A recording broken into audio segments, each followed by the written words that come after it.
Good evening, everyone. Maligayang pagdating sa City of Ormoc, the beautiful City of Beautiful People. Makikita natin dahil sa mayor pa lang, maganda na. Maraming magaganda dito, ha? Before anything else, I would like to introduce mga kasama ko sa SP 16 Sangguniang Panglungsod, ang ating chairperson of the Committee on Youth and Sports, SK Chairperson Kia Mercadal. We also have with us tonight yung committee, yung Fiesta Exicom Chairman, Mr. Jude Abinoa.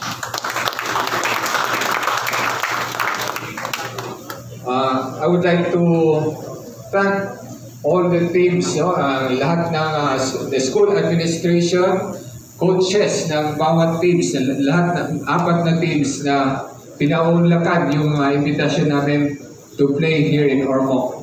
Para ito sa preparasyon sa fiesta that will be held on June 29. So, to start with, I would like to thank the coach of the National University, the Bulldogs, Coach Jeff Napa, and the assistant coaches. Thank you. And of course, ang team manager, team sponsor nyo, na si Mr. Alexis Diogo Dagalia. Please stand up to be recognized. Thank you, sir. The team naman ng UST, Growling Tigers, of course, ang team ko ito, eskwelahan ko ito.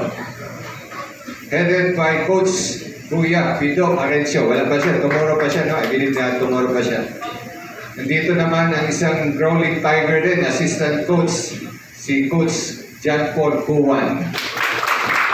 And of course, lahat ng coaches and players ng UST. And we go to St. Denis Blazers. Wala rin si Coach Charles Chu. Pupunta yata siya ng Canada, no? So we have with us Coach Radyo Rako Toroman. Tama ba? Is that right? How I pronounce? Rako Toroman. And the assistant coaches, sponsored by Wing Veloso. Mr. Wing Veloso and Tony J. Diagidor. Kalimutan ko i-mention ang team sponsor ng UST Growling Tigers. Nandito ngayon si Mr. Erwin and Allen Lagancia. Please stand up, sir. Yan ang team sponsor nyo, ha? Yan ang ibibigay ng bonus nyo pag nanalo.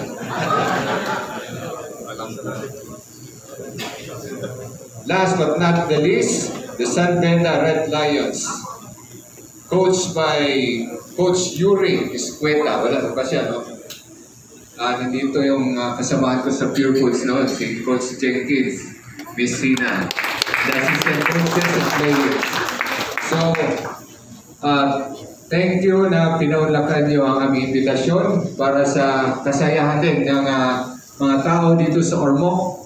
And ang aming mga kabataan, they will be inspired by your presence and makita kayo personally maglaro dito at susunod sa mga yapak nyo na makapaglaro sa big colleges and universities sa Manila or in Cebu, and hopefully magiging professional player din someday.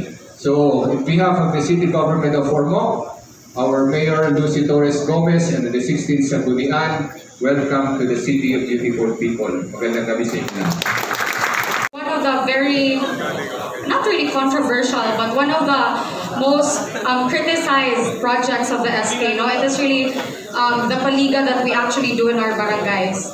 However, for me, in contrary to to the really bad connotation that there is on social media, personally, I do support that our SKs in Ormoc pursue paliga because it is one of our main duties to actually pursue sports development in the barangay. Piña ng Ormoc, that's the sweetest pineapple in the whole universe. Kailangan i-promote yung pink pineapple. So kailangan matikman yung pineapple. Okay? Ormoc, tikman nyo later. Talagang masasarapan kayo. Uumol kayo sa sarap. O, di ba?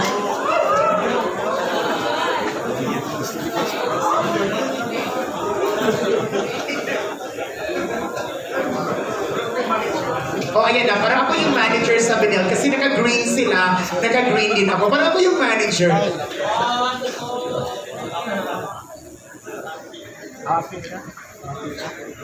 Ayan na. Yung pinakagwapo may award from Nanay Molly Sanchez.